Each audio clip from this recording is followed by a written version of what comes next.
આજે લે છે શ્રુત દેવતાની સ્તુતિ.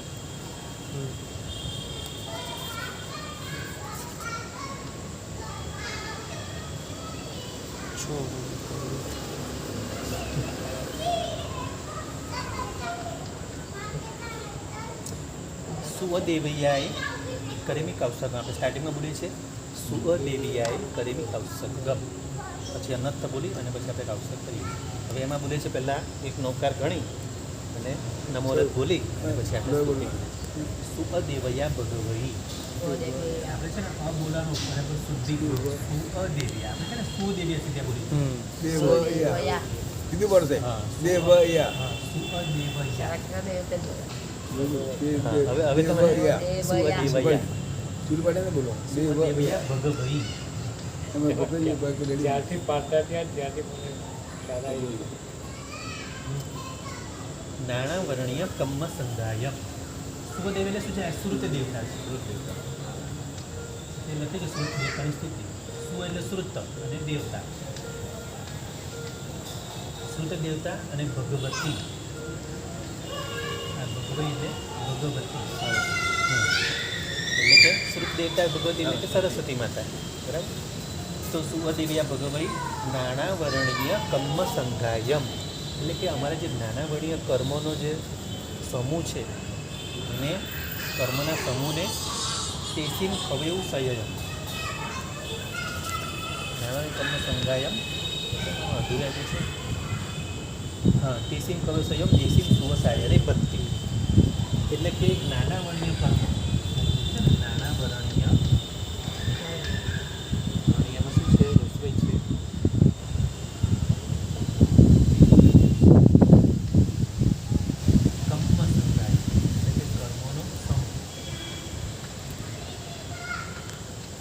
નાનાવર્ણીય કર્મોનો સમૂહ અને તેનો તેસીમ ખવેવું સંયમ. તેનો ખવેવું એટલે ક્ષય કરો, સંયમ નિરંતર હંમેશા અમારા નાનાવર્ણીય કર્મોનો હંમેશા ક્ષય કરો. આપણે સરસ્વતી માતાને પ્રાર્થના કરીએ છીએ, શ્રુત દેવતાને પ્રાર્થના કરીએ કે અમારા નાનાવર્ણીય કર્મના સમૂહને તેઓના તેસીમ એટલે તેઓનો ક્ષય કરો નિરંતર. જેસીમ સુવસાયરે ભક્તિ. જેઓ શ્રુતરૂપી સાગરની ભક્તિ હંમેશા કરે છે. એટલે શ્રુતરૂપી સાગરની ભક્તિ કોણ કોણ કરે છે? સાધુ, સાધ્વી, શ્રાવક અને શ્રાવિક. આ બધા એટલે ચતુર્વિધ સંત જેઓ પણ સમ્યક જ્ઞાનની આરાધના કરી રહ્યા છે, જેઓ સમ્યક જ્ઞાન ભણી રહ્યા છે, એવા શ્રુત સાગરની જેઓ નિરંતર ભક્તિ કરી રહ્યા છે, એ બધાને માટે હે સરસ્વતી માતા, હે શ્રુત દેવતા, તેમના બધા નાનાવર્ણીય કર્મોનો ક્ષય કરો. કમલદના અને સુદેવ બંને સરસ્વતી માતા માટે જ છે. કમલદલ સ્ત્રીઓ બોલવાની છે અને આપણે આ સુદેવી આપણે પક્ષી સૂત્રની પછી બી બોલીએ ને સુદેવ. હા હા પક્ષી સૂત્ર પૂરતી આપણે બોલીએ ને સુદેવ્યા ભગવાઈ નાણાને કમ યાદ છે. અને આપણે બી જો વંદિતું કરીએ શ્રાવકો તો પક્ષી સૂત્રની જગ્યાએ જો સાધુ ભગવાન ન હોય અને તો વંદિતું પછી બોલવાનું. તો વંદિતું પછી તરત જ આ સુદેવી એમાં 3 નૌકાર ગણીને વંદિતું બોલીને છેલ્લે સુદેવી એટલે પક્ષી સૂત્રની જગ્યાએ બોલી અને તરત પાછું પક્ષીનું વંદિતું તરત જ ચાલુ થાય. કેમ કે આપણે દિવસે વંદિતું કર્યું પછી પક્ષીનું બાકી છે તો પક્ષીનું પણ તરત જ કરવાનું. ચાલો હવે આવશે હા વંદિતા પછી સુદેવ્યા ભગવઈ. આ છેલ્લે વંદિતું પૂરું થાય પક્ષી સૂત્ર પછી.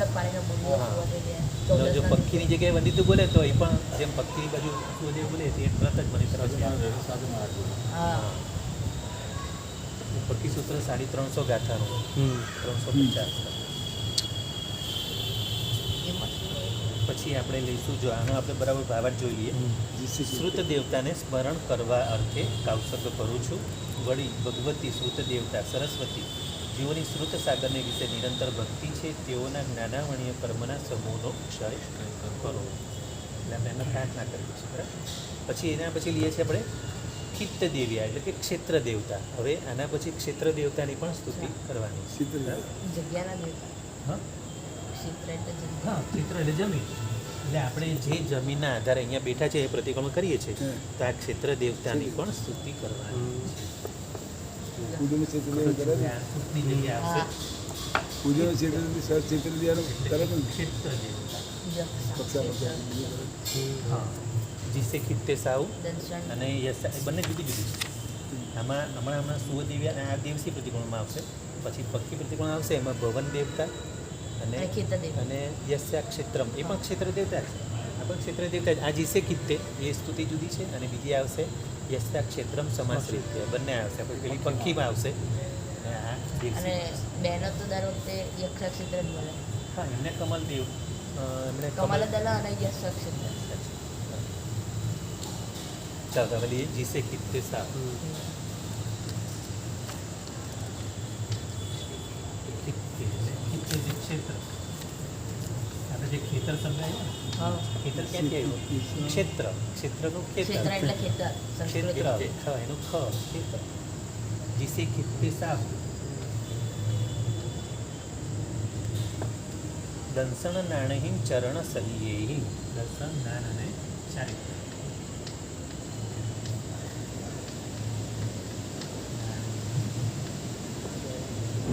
ચરણ સહિયેહી અને ચારિત્ર સહિત. સહિયેહી. સાહુ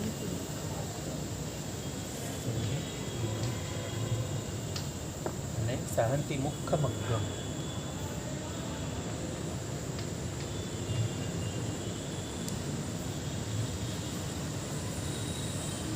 એટલે મોક્ષ માર્ગ.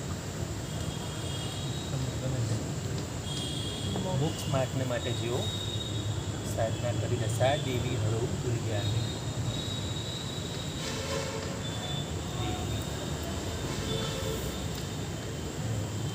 પ્રભુ કહેતા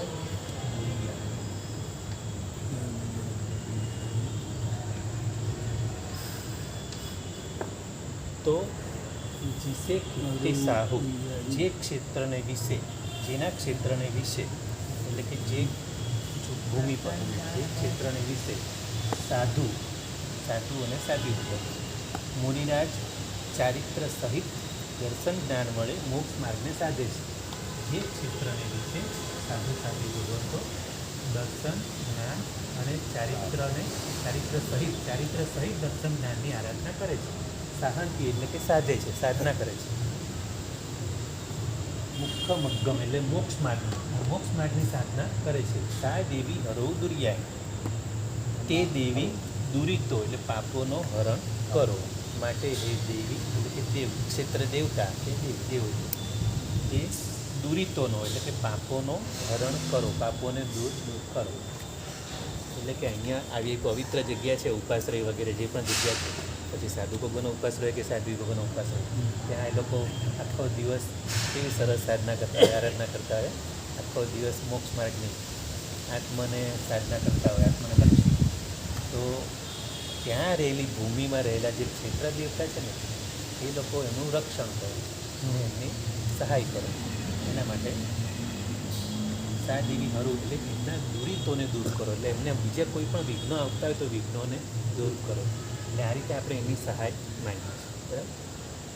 આ બધા લગભગ સંકિતી દેવો હોય. સરસ્વતી દેવી છે, ક્ષેત્ર દેવતા છે, બધા સંકિતી દેવો. સંકિતી દેવો બધા સહાય કરે. હા હા બધા સંકિતી. હા હા ઘંટાકર્ણ મહાવીર, ભૈરવ, ક્ષેત્રપાલ ભૂમિયા દાદા, સમયસિકાના ક્ષેત્રપાલ ભૂમિયા, ક્ષેત્રપાળમાં બી બધા. હા આપણા જે એરિયા છે જ્યાં જે આપણે દેરાસર ઉપાશ્રય વગેરે જગ્યાએ જે બી ક્ષેત્રપાળ, હા ભૂમિયાજી પણ સમયસિકા ચડતા અને ભૂમિયા. 24 તીર્થંકરના દેવદેવી એ પણ સમજે. હા બધા 24 યક્ષ અને 24 યક્ષિણી. યક્ષની યક્ષિણી જ્યારે જ્યારે તીર્થંકર ભગવાન તો જ્યારે બી સંઘની સ્થાપના કરે ને ત્યારે યક્ષ યક્ષિણીની સ્થાપના થઈ જાય. હે હા ચતુર્થી શનિ જ્યારે સ્થાપના થઈ તો એનાની યક્ષ યક્ષિણી બધા નક્કી થઈ જાય. ઘંટાકર્ણ મહાવીર, માણિકભદ્રવીર, ભૈરવજી, શાકુળા ભૈરવ, પદ્માવતી દેવી આવે ને, શંકેશ્વરી દેવી બધા આવે. પદ્માવતી દેવી આ બધા શાસન દેવ દેવીઓમાં નિમિત્ત. હા બોલો. પદ્માવતી દેવી આ બધા શાસન દેવ દેવીઓમાં સૌથી પહેલા મોક્ષે જનારા છે. મોક્ષે જવાના છે પદ્માવતી દેવી. પાછળના તો પણ અધિષ્ઠાય છે. હા આ બીજા જેટલા બી શાસન દેવ દેવીઓ છે એમાં સૌથી પહેલા પદ્માવતી દેવી મોક્ષે તો હમણાં એ જનારા. લોકો દેવલોકમાં છે. હા દેવી છે. વ્યંતર દેવમાં ગણાય. વ્યંતર દેવમાં વૈમાનિક નહીં, વ્યંતર દેવો. વ્યંતર દેવમાં યક્ષ યક્ષિણી બધા વ્યંતર દેવો. અને વ્યંતર એટલે તમે વ્યંતર શબ્દ સાંભળીને તમે કેમ આમ ગભરાઈ જાઓ? વ્યંતર એટલે બધા વ્યંતર ખરાબ નથી હોતા. વાણ વ્યંતર, વ્યંતરના બે પ્રકાર, વ્યંતર વંતર અને વાણ અને વંતર. વ્યાણ વાણ વ્યંતર. વંતર 10 વાણ પ્રકારે વ્યંતરમાં વાણ વ્યંતરમાં બધા વનમાં રહેતા હોય ને એ બધા ભૂત પલિત પિશાચ રાક્ષસ એ બધા હોય. હા. પણ વ્યંતર દેવો કે બધા ખરાબ ન હોય. વ્યંતર ખાલી આપણે નામથી વ્યંતર ખરાબ દેવ સમજીએ છીએ. વ્યંતર દેવમાં યક્ષ યક્ષિણી આ બધા આવે. એટલે એમાં પદ્માવતી માતા પણ આવી ગયા, લક્ષ્મીજી આવી ગયા, સરસ્વતી આવી ગયા, છક્કેશ્વરી અંબિકા માતા આ બધા જેટલા શાસન યશોદેવ રક્ષા તીર્થની રક્ષાવાળા. હા યશોદેવજી મહારાજ ત્યાં જે હા પદ્માવતી દેવી હા હા ઘણાને સાધેલા હોય છે ઘણાને. અને આચાર્ય ને પ્રદૂષણમાં તો આચાર્ય ભગવાનની તો સહાય કરવા બધા દેવદેવી આવે. સૂર્ય મંત્રમાં બી ઘણું આવતું. પીઠી આચાર્ય ભગવાનની સહાયમાં બધા દેવીઓ ગાડીનું બધું છે ને સર અડચણ પણ નથી કે આંગળી આપ બી કસાય આપવાની છે કહું ને આ સૌથી પહેલા મોક્ષ જનારા છે. જેટલા શાસન દેવીઓ છે ને એમાં પદ્માવતી માતા સૌથી પહેલા મોક્ષ જનારા. આ દેવ દેવીઓમાં એમાં પહેલા જ જનાર. ચાલો આનો અર્થ થઈ ગયો કે જે ક્ષેત્રને વિશે જેના ક્ષેત્રને વિશે સાધુ મુનિરાજ ચારિત્ર સહિત દર્શન ધ્યાન વડે મોક્ષ માર્ગને સાધે છે તે દેવી દુરિતો પાપોને હરણ કરો. હવે કમલદલ જો બહેનો જ બોલવાની છે તો આપણે એનો અર્થ તો સમજી લઈએ. કેમ કે સરસ્વતી માતાની સ્તુતિ છે બરાબર. તો કમલદલ વિપુલ નયના, કમલમુખી, કમલ ગર્ભ, બધામાં કમલ કમલ શબ્દ વધારે છે આમાં બરાબર. કમલેશ તો કમલદલ વિપુલ નયના, કમલદલ એટલે કમલના પત્ર જેવા, વિપુલ નયના કમલના પત્ર જેવા મોટી આંખોવાળા, કમલમુખી કમલ જેવું મુખ છે, કમલ ગર્ભ અને કમલના ગર્ભ જેવું એમનો સમગૌરી એટલે એમનો વર્ણ છે સફેદ. સફેદ કમળમાં વચ્ચે ગર્ભ કેવું સફેદ હોય એવો સફેદ વર્ણવાળા. કમલેશિતા કમલ પર બેઠા છે. ભગવતી દેવી, દદાતુ શ્રુત દેવતા સિદ્ધિ, અમને હે શ્રુત દેવતા અમને સિદ્ધિ આપો. ભાઈ ભગવતી શ્રુત દેવતા અમને સિદ્ધિ આપો. દેવતા તો કે દેવી તો એટલે આ કમલ સરસ્વતી માતાની પ્રશ્ન હું તો પછી અડ્ડાઈ શું લઈ લેવું છે? જાતું ટાઈમ તો છે આપણી પાસે. સાચી વાત ઘણી વાર છે. હા અડ્ડાઈ જેસું પણ લઈ લઈએ ને. હા હા ઘણી વાર તારે ઉતાર જાય તો જાવ તું આવ્યો ને મોડો આવ્યો ને. તો અડ્ડાઈ જેસુની બે ગાતા બરાબર. ના સર બે કરે સર બાકી સર આ બધા સર આ બધું બાબત વાગે ગયું ને તો ત્યાં દિવસ ત્યાં અમને બધું ગ્રાનાદિકોને એ હા ભવન દેવતાને સ્વેચ્છા ક્ષેત્ર હા, એ આમાં નથી. એ પછી આગળ આવશે. આમાં શું છે? આમાં બે પ્રતિક્રમણ સૂત્ર લીધા છે. પછી જે આમાં આવશે ને એ પંચ પ્રતિક્રમણ સૂત્રમાં આવશે. આવશે ત્યારે એટલે એ આગળ આવશે. ઓકે એટલે જો ત્રણ વસ્તુ વરક અલગ રહી ગયું હા હા વરકનક બી છે ને. હા. આના પછી અડ્ડાઈ જઈશું પછી વરકનક આવશે. તો પછી અને વરકનક પછી લઘુ શાંતિ છે. અને પછી પેલા જે તમે જે કહો છો ને એક ભવન દેવતાની સ્તુતિ અને બીજું ક્ષેત્ર દેવતા હા. યસ્યા ક્ષેત્ર એ પછી બે પ્રતિક્રમણ એટલે પંચ પ્રતિક્રમણ સૂત્રમાં આવશે. તો હમણાં આપણે અડ્ડાઈ જઈશું લઈ લઈએ બરાબર. એટલે અડ્ડાઈ જઈશું દિવસેમાં અને રાયમાં બંનેમાં આવશે. 28 દિવસ સમુદ્ર છે. હા અને આમાં અઢી વીકમાં રહેલા બધા સાધુ સાધુ પ્રમાણ પણ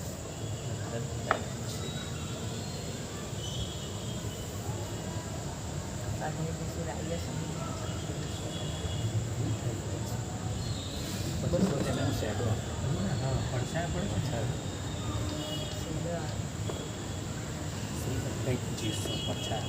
આનું બીજું નામ છે મુનિવંદન સૂત્ર. મુનિવંદન કાઉન્સમાં લખ્યું છે. જેટલા બી મુનિ ભગવાન છે એમને કેમ કે અઢી દીપમાં રહેલા જેટલા મુનિ ભગવંતો છે જેમણે પણ દીક્ષા લીધી છે સાધુ સાધ્વિકો પણ એ બધાને વંદન. તો પહેલો શબ્દ છે અઢાઈ જેસુ દિવસ સમુદ્રેસુ પન્નરસસુ કમ્મ ભૂમિસુ જાવંત કેવિસાઉ હય હરણ ઉચ્ચ પડિગ્ગહ ધારા. તો અઢાઈ જેસુ એટલે કે શું કીધું છે? અઢી દ્વીપ. અઢાઈ જેસુ દિવસ સમુદ્રેસુ એટલે દ્વીપ. આ દીવ એટલે દ્વીપ. દીવ એટલે દ્વીપ અને સમુદ્રેસુ એટલે કે અઢી દ્વીપ એમાં વચ્ચે રહેલા સમુદ્ર પણ આવી ગયો. હા તો સમુદ્ર એટલા બધા આવ્યા કે વચ્ચે સમુદ્રમાં પણ છે ને 56 દ્વીપ વચ્ચે બધા અંતરદ્વીપો બી છે. એટલે મનુષ્ય તો બધે જ થાય. અને આ મુનિ ભગવાન તો અમુક જે પેલા વિદ્યાધારી હોય લબ્ધિધારી એ મુનિ ભગવાન તો ઉડીને પણ સત્યાની વિદ્યા તો ઉડીને પણ જાય. એટલે અઢી દ્વીપ તો બધે જ જાય. તો લવણ સમુદ્રમાં પણ અમુક જગ્યાએ જાય. જ્યાં જ્યાં પણ એટલે ખાલી નવો સમુદ્ર નહીં, અઢી દ્વીપમાં બધે માનુસોત્તર પર્વત પર, મેરુ પર્વત પર જ્યાં બી શાશ્વતા જિનાલયો છે, તો આ મુનિ ભગવંતો પોતાની શક્તિ દ્વારા ઉડીને, કે મહાવિદ્યમાં બધા એવા બધા મુનિ ભગવંતો છે મહાવિદ્ય ક્ષેત્રમાં અત્યારે. હવે હમણાં આપણે પાંચમારામાં હવે અત્યારે એવી બી લબ્ધિ નથી, પણ અત્યારે મહાવિદ્યમાં એવા મુનિ ભગવંતો છે કે જે લોકો લબ્ધિ દ્વારા ઉડીને મેરુ પર્વત ઉપર પણ જઈ શકે, નીચે નીચે બીજા બધા બી જ્યાં જ્યાં પણ છે. એટલે આપણા જે 3259 આપણે કહીએ ને દીક્ષાલોકમાં ચૈત્રમાં, દીક્ષાલોકમાં 3259 શાશ્વતા જિનાલયો છે. તો આ બધી જગ્યાએ પણ એ લોકોને દર્શન કરવા, તીર્થયાત્રા કરવા જઈ શકે. તો એટલે 28 જેસુ શબ્દ આમાં વાપરે છે. એટલે અઢી દ્વીપમાં રહેલા, બરાબર, અઢી દ્વીપ તથા 2 સમુદ્ર સંબંધી 15 કર્મભૂમિને વિશે 15 શું કર્મભૂમિ છે, એટલે કે અઢી દ્વીપમાં રહેલા સમુદ્ર પણ આવી ગયા, દ્વીપ પણ આવી ગયા. અઢી દ્વીપમાં રહેલા બંને લવણ સમુદ્ર અને કાલોદરી બંને આવી ગયા. અને 15 કર્મભૂમિ, 15 કર્મભૂમિ કઈ કઈ? 5 ભરત, 5 ભરત, 5 ઐરાવત અને 5 માનદેવ. એ રીતે 3 5 કરી 15 કર્મ. 15 એટલે આ 15 કર્મભૂમિ વિશે જેટલા પણ કોઈ સાધુ રજો હરણ, ઓઘો, પાત્રાની જોડી અને પાત્રા વગેરે, શું કીધું? જાવંત દિવસ આવું રય હરણ ગુચ્છ પડિગ્ગહ ધારા. રય હરણ એટલે રજો હરણ અને પડિગ્ગહ ધારા એટલે કે પાત્રા. ધર્મોપકરણના ધારણ કરનારા, પાત્રા વગેરે એટલે ચારિત્રના જેટલા ઉપકરણો બધા ધારણ જેમણે કર્યા છે એવા બધા પડિગ્ગહ ધારા, ધર્મોપકરણના ધારણ કરનારા. હવે એની આગળ બીજી ગાથામાં પંચ મહવ્વય ધારા, 5 મહાવ્રતો ધારણ કરનારા. 18 સહસ્ર શિલાંગ ધારા, 18,000 શિલાંગના વ્રત. વ્રત ધારણ કરનારા. હા, શિલાંગ એટલે કે શીલ એટલે ચારિત્ર, ચારિત્રના 18,000 અંગો છે. ચારિત્રનું પાલન શુદ્ધ રીતે પાલન કરે ને 18,000 અંગોથી શુદ્ધ ચારિત્ર પાલનારા. 18 સહસ્ર શિલાંગ ધારા, બરાબર. ચારિત્રના કેટલા છે? 18,000 શીલ ચારિત્રના અંગના ધરનારા. અને આખું વ્યાયાર ચરિત્ર એટલે સંપૂર્ણ આચાર રૂપ ચારિત્રના પાલનારા. આખું વ્યાયાર ચરિત્ર એટલે આખું એટલે કે આખું વ્યાયાર એટલે આચાર, ચરિત્ર એટલે ચારિત્ર, સંપૂર્ણ શુદ્ધ ચારિત્ર પાળનારા. તે સભ્ય શીર્ષા મણસા તે બધાને હું મનથી મસ્તક નમાવીને વંદન કરું છું. મસ્તક કરીને મને કરીને મનથી પણ અને મસ્તક નમાવીને વંદન કરું છું. જો હવે આખું બરાબર જોઈએ. અઢી દ્વીપ તથા 2 સમુદ્ર સંબંધિત 15 કર્મભૂમિને વિશે જેટલા કોઈ સાધુ રજો હરણ, પાત્રાની જોડી અને પાત્રા વગેરે ધર્મોપકરણના ધારણ કરનારા, વળી 5 મહાવ્રતને ધારણ કરનારા, 18,000 શીલ ચારિત્રના અંગના કરનારા, સંપૂર્ણ આચારરૂપ ચારિત્રના પાળનારા, તે સર્વને મસ્તકે કરીને મને કરીને વંદન કરું છું. મસ્તકથી પણ અને મનથી પણ, હૃદયથી, ભાવથી વંદન કરું છું. આપણે 28 જેસુ રાય પ્રતિભામાં પણ બોલીએ છીએ અને દેવસીમાં પણ બોલીએ છીએ. દિવસ સમુદ્ર શું એટલે શું બોલ્યું? દીવ એટલે દ્વીપ અને સમુદ્ર એટલે સમુદ્ર. તો અઢી દ્વીપમાં અઢી દ્વીપ તો ખરા જ. અડધો પુષ્કર, આખો ધાતકી, આખો જંબુ અને 2 સમુદ્ર, લવણ સમુદ્ર અને કાલોદરી. જ્યારે હું બોલ્યો ત્યારે તારું ધ્યાન ક્યાં હતું? અને ભૂલી જ ગયો છે આ બધું. ના મને ભૂલી ગયું, મને યાદ આવ્યું. હા, હું દીવ એટલે દિવસ પહેલા સમજો, પછી આમ દીવ એટલે દ્વીપ. હા હા દ્વીપ. ચાલો હવે વરકનક લઈ લેવું છે. હા, પછી સીધી શાંતિનો અર્થ ચાલુ થઈ જશે. બરાબર ને? વરકનક લઈ લઈએ. વરકનક બહુ શું આપણે જ્યારે આ ક્યારે બોલીએ છીએ વરકનક? આપણે સ્તવન પછી. હા, નમસ્તુના સ્તવન પછી. નમસ્તુનું સ્તવન પૂરું થાય પછી વરકનક. વરકનકમાં શું છે ખબર છે? 150 જે છે ને 170 170 તીર્થંકર ભગવંતોને વંદના છે. વરકનક શંકર વર એટલે ઉત્તમ, કનક એટલે સોમ. તો વરકનક શંખ વિદ્રુમ. આમાં 170 જીન સ્તુતિ લખેલું છે કાઉન્સમાં. 170 જીન સ્તુતિ. વર એટલે ઉત્તમ, કનક એટલે સુવર્ણ, શંખ વિદ્રુમ, શંખ એટલે શંખ સફેદ, વિદ્રુમ એટલે પરવાળા, પરવાળા લાલ કલરના. તો જે આ બધાના અલગ અલગ કલર આપ્યા છે જુદો. સુવર્ણનો કલર પીળો, શંખનો સફેદ, પરવાળાનો લાલ, મરકત એટલે નીલમ અને ઘન એટલે મેઘ, મેઘનો વર્ણ કાળો. કાળો. તો આ 5 કલર આપ્યા: પીળો, સફેદ, લાલ, લીલો અને કાળો. તો આ 5 વર્ણના પાંચે પાંચ વર્ણના ભગવાન કીધા છે ને હરિહંસિંહ આચાર્યપતિ સાધુ નૌપતજીના જે 5 વર્ણ અને આ રીતના પાંચે બધા ભગવાનના પણ અલગ અલગ શરીરના કલર હોય છે બરાબર? કોઈ સુવર્ણ કલરના હોય છે, કોઈ સફેદ હોય છે, દોયરાતા. હા દોયરાતાજીને અતિ બળા દોય દોય નીલા દોય સાંભળ કયા છોડે જીને કંચન પદવ્રમણે વાસુદેવ એટલે પાંચે પાંચ વર્ણના ભગવાન થયા 24 ભગવાન બરાબર. એવી રીતે આજે 170 તીર્થંકર ભગવંતો છે અઢી દ્વીપમાં. જ્યારે અજીતનાથ ભગવાનના સમય થયેલા એટલે કે મહાવિજયની 160 વિજયો, 5 ભરત અને 5 મહાવિજય, એટલે ટોટલ 170 વિજયમાં અજીતનાથ ભગવાનના સમયે 170 તીર્થંકર ભગવંત થયેલા. તો એ બધાના વર્ણ સાથે એમને વંદન કર્યું છે. હવે જશું કીધું છે ભરત અને શંકર વિદ્રોહ મરકત ઘન સન્નિગમ વિગત મોહમ સપ્તતિ વિગત મોહ એટલે કે મોહ રહિત, જેનો મોહ નાશ થઈ ગયો છે એટલે કે જેઓ વિતરાગ બની ગયા છે. છે એવા સપ્તતિ સતમ, સપ્તતિ એટલે 70 અને સતમ એટલે 100 એટલે કે 170 જીના નામ તીર્થંકરોને સર્વામર પૂજિતમ વંદે. સર્વામર એટલે સર્વ દેવતાઓએ પૂજેલા. આ ત્રીજે પૂજમાં બી આવી જ કથા આવે. ઓમ વરાકણે શંકર હા વિદ્રોહ હા બસ એ જ કહેતા એ સભામાં પૂયમ વંદે સ્વાહા. હા. હવે ત્રીજે પૌધમાં છે ને પ્રાકૃતમાં થોડું છે અને આ સંસ્કૃતમાં છે. એટલો બસ ફરક. ખાલી બે ભાષાનો ફરક અર્થ છે. થોડો. પેલી પ્રાકૃત છે ને આ સંસ્કૃત. બાકી અર્થ બંને એક જ છે. આપણે કહ્યું ને, તો શું કીધું છે? ઉત્તમ સુવર્ણ, શંખ, પરવાળા, નીલમ અને સજળ મેઘના જેવા વર્ણવાળા અને મોહ વિનાના તેમજ સર્વ દેવતાઓથી પૂજિત એવા 170 તીર્થંકરોને હું વંદના કરું છું. એટલે સ્તવન કર્યા પછી નમસ્તુ પછી આપણે અનંત જે સ્તવન કર્યું ચેતન કર્યું એના પછી પણ આ 170 તીર્થંકર ભગવાનને પણ યાદ કરીને વંદના કરી. એ છે. એટલે કે અમારું આ 6 અવસર પૂરા થયા એના આનંદમાં આપણે સ્તવન બી ગાયું, નમસ્તુ કર્યું, સ્તવન ગાયું, પ્રભુની સ્તુતિ કરી અને સ્તવન ગાઈને પછી આ 170 ભગવાનને વંદના કરી. હા આ પુરુષો કેમ કે સંસ્કૃતમાં છે આ સંસ્કૃત પૂર્વમાંથી ઉદ્ધરેલું છે એટલે પુરુષો બોલે. હે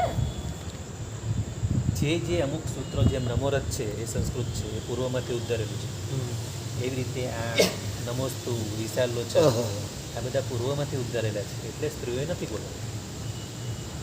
પૂર્વમાંથી ઉદ્ધારેલા એવા પૂર્વધરે રચેલા એવા બધા એટલે સૂત્રો પુરુષોની યોગ્યતા છે. પુરુષોએ બોલાય, સ્ત્રીઓના બોલાય. પૂર્વમાંથી ઉદ્ધારેલા છે માટે એનું કારણ આ જ છે. એટલે સ્ત્રીઓ ના બોલે. પૂર્વમાંથી ઉદ્ધરેલા સૂત્રો સ્ત્રીઓ આટલું ખરું. બસ આ નિયમ છે. અને આપણે લોકોના પવિત્રતા માટે, શુદ્ધિ માટે જરૂર. નિયમમાં એટલે આ પાક્કો સિદ્ધાંત જ છે. લો ઇઝ લો. એટલે બધું પછી બહુ ડિટેલમાં જઈએ તો શંકા સાધ્વીજી ભગવાન બધા દીક્ષા લઈને સાધ્વીજી ભગવાન અમુક તો એટલા બધા બુદ્ધિ છે, એટલા હોશિયાર, યાદ શક્તિ સારી હોય પણ એ લોકો 11 અંક ભણે ને પછી કંઈ બસ તમારે હવે આગળ નથી ભણવાનું. 11 અંકથી વધારે સાધ્વીજી ભણવાનું જ નથી. પછી પૂછે કેમ નહીં, કેમ કંઈ નહીં એટલે નિયમ તમારે સાધ્વીજી 11 અંકથી વધારે ભણવાનું જ નથી. નિયમમાં બાંધછોડ નહીં કરાય. હવે ખબર પડી વજ્રસ્વામીને કેમ ઘોડિયામાં 11 અંક જ કેમ આટલા હા, આવ્યા, હા. આગળ કેમ ના આવડ્યા?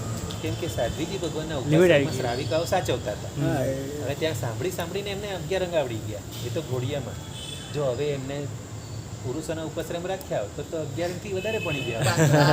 અહીંયા લિમિટ છે. લિમિટેશન ત્યાં એટલી આવી કે સાધ્વીજી ભગવાનના મોઢે સાંભળતા શ્રાવિકાને રોજ પાઠ કરતા એટલે સાંભળતા એમને ઘોડિયામાં 11 અંક આવડી ગયા. એટલે કે સાધ્વીજી ભગવાને 11 અંકથી વધારે ભણવાના નથી. ચાલો હવે આપણે કાલથી લેશું લઘુ શાંતિ. તો આ કાલનો કંઈ પ્રશ્ન હા. હનુમાનજીએ કોના જોડે ક્યારે હા. કેવી રીતે દીક્ષા દીક્ષા લીધી? લીધી. તો એના વિશે આપણે થોડુંક જાણવાનું બી મળશે આજે. હા પ્રશ્ન ત્યાંના કાલે રંગો કરેલા. ખીલીને હનુમાનજીને કેવી રીતે વૈરાગ્ય થયું એ બધું બી હા. જાણવાનું મળશે. Page number 55. 55. હા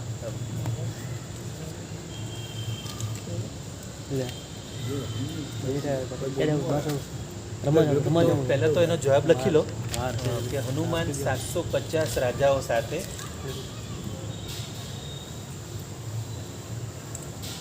કેટલા રાજા? 50 છે. 750 750. હા 750 રાજા સાથે ચારણ શ્રમણ શ્રી ધર્મરત્ન સુરી મહારાજ સાહેબ પાસે એમણે દીક્ષા લીધી. ચારણ મુનિ, પેલા જે ચારણ મુનિ હતા ને હા ચાલો. એ ચારણ મુનિ એમ કે જંગા ચારણ મુનિ કહેવાય કે જંગાના બળે જંગા દૂર દૂર સુધી જઈ શકે. જંગા અને ચારણ મુનિઓ પહેલાં એવા હતા, ચારણ શ્રમણ મુનિ. એમનું નામ હતું પૂજ્ય ધર્મરત્નેશ્વરી મહારાજ સાહેબ. એમની પાસે હનુમાને 750 રાજાઓ સાથે સંયમ લીધું અને એમની હજી આગળ સાંભળો, હજી એમની 1000 પત્નીઓ, હનુમાનની 1000 પત્નીઓ એમણે લક્ષ્મીમતી સાધ્વીજી પાસે દીક્ષા લીધી. હજાર એમનું પણ નામ આપ્યું છે. લક્ષ્મીવતી. 1000 પત્નીઓએ લક્ષ્મીમતી સાધ્વીજી ભગવાન પાસે દીક્ષા લીધી પત્નીની તો ખબર જ નહીં. અને હનુમાન મોક્ષે જાય છે. બરાબર. હવે સાંભળો એમને વૈરાગ્ય કેવી રીતે થયો.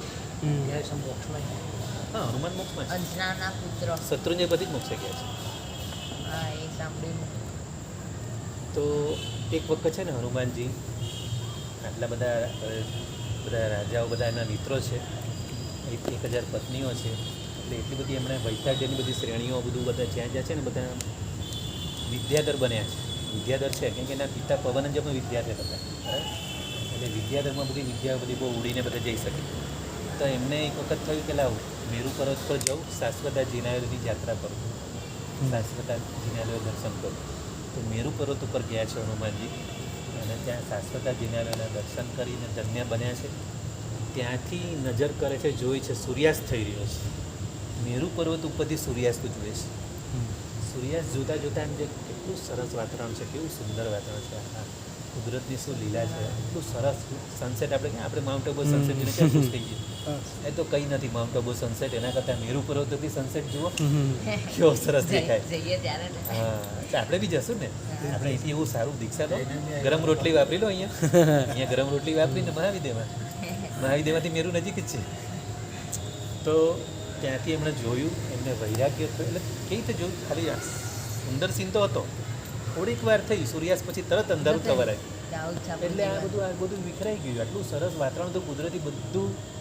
એટલે સંસારનું તો આવું જ છે, સંસાર અનિત્ય છે. સંસારનું કોઈ વસ્તુ નિત્ય નથી. આટલું સરસ વાતાવરણ હતું ને ક્યાં અદ્રશ્ય થઈ ગયું, અંધારું થઈ ગયું, ખબર ન પડી. એમને ત્યાં વૈરાગ્ય થયું. વૈરાગ્ય થઈને બીજે જ દિવસે એમણે સભામાં પોતે બેઠા છે. હવે આટલા બધા રાજાઓ, 750 રાજા હતા, એમના મિત્ર છે. ખાલી એમણે જાહેરાત કર્યું કે મને વૈરાગ્ય થશે, હું દીક્ષા લેવાનું. અને 750 રાજાને ખબર પડી બધા કે અમે પણ તમારી સાથે દીક્ષા લેવા તૈયાર.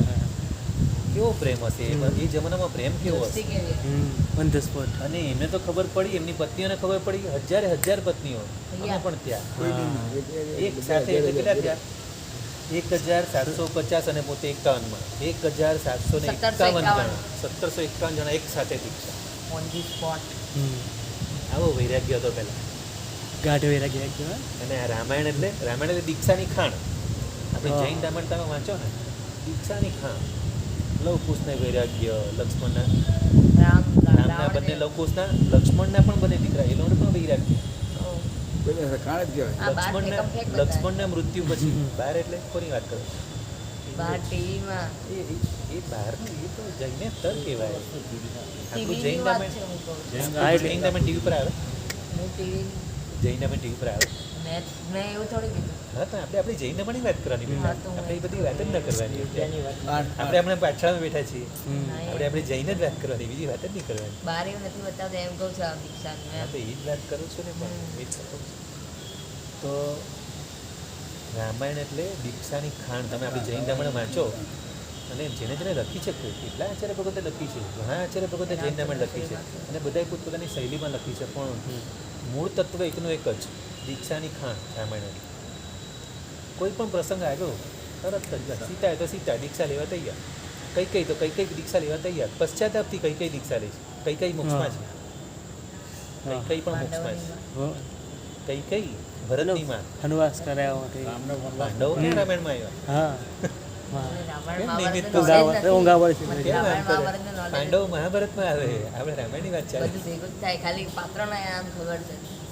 તો એટલે કે એ બધું વાંચો, આ ત્રિષષ્ઠીને બધું વાંચો. ત્રિષષ્ઠીમાં આવશે રામાયણ. સૃષ્ટિમાં આવશે ને. હવે ડૉક્ટર બનવાનો છે કે જો ડૉક્ટર બની જાય. એટલે આપણે આપણા માટે સમય કાઢો, આપણા બધા ધર્મગ્રંથો વાંચો, બધા વાંચવા જેવા. સંયમ ભાઈ. તો કઈ દીક્ષા લે છે. હનુમાનની તો વાત જ જુદી. 1751 જણા દીક્ષા લે અને બધા શત્રુંજય પર જઈને મોક્ષે જાય. હા. હનુમાન અંજના સતી માતા પણ માતાએ બી વિચારે પછી પિતાએ? લવકુશ લક્ષ્મણ પિતા પવન જઈને દેવલોકમાં છે. હે એટલે બધા પવન પુત્ર બોલે ને એટલે પવન અંજય આખું નામ છે પવન અંજય. અમે સંસ્કૃત ભણે ને 10માનું તો એમાં આવેલું આપત્સુ રામ સમરેશુ ભયમાં દાનેશુ કર્ણ નયેશુ કૃષ્ણ ભીષ્મ પ્રતિજ્ઞા પરિપાલનેશુ વિક્રાંત કાર્યેશુ ભવાન જનય એટલે કે પરાક્રમ કરવો હોય તો અંજનાના પુત્ર એવા હનુમાન જોઈએ. બરાબર. કેમ કે અંજના સતીએ જે 22 વર્ષ જે દુઃખ સહન કર્યા છે અને એવા દુઃખમાં સહન કરીને પછી એમને આને એવો એમનો સંસ્કાર કેવા આપ્યા હોય. ચાલો હવે કાલના આપણે પ્રશ્ન લખો.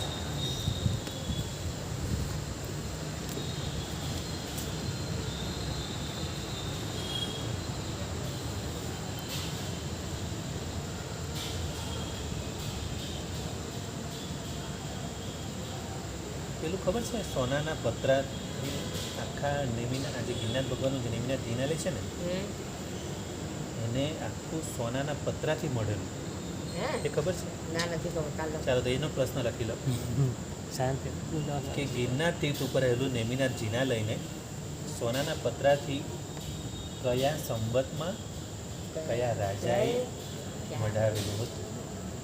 આખું જીરાસરને સોનાથી મઢી દીધું. ખ્યાલ આવે? જેમ આપણે કંઈક પ્રતિમા બનાવી છે અને પ્રતિમા પર આખું સોનાનું ઉપર આખું ઉપર એટલે આખું જિનાલય ગિરનારનું જિનાલય ને આખું સોનાથી મળેલું રાજાનું નામ પણ આપેલું છે. હા એ કાલે એ બધું હવે. કાલે જવાબ આપીશ. સસ્પેન્સ થોડો વિક્રમ સંવત સાથે જ કાલે જણાવીશ તમને. અને ગિરનાર મહાત્મ્ય નામના ગ્રંથમાં વાત આપેલી છે. બરાબર પેજ નંબર 55 જ છે એમાં જ છે. ચાલો જીનાજ્ઞામૃત બોલાય.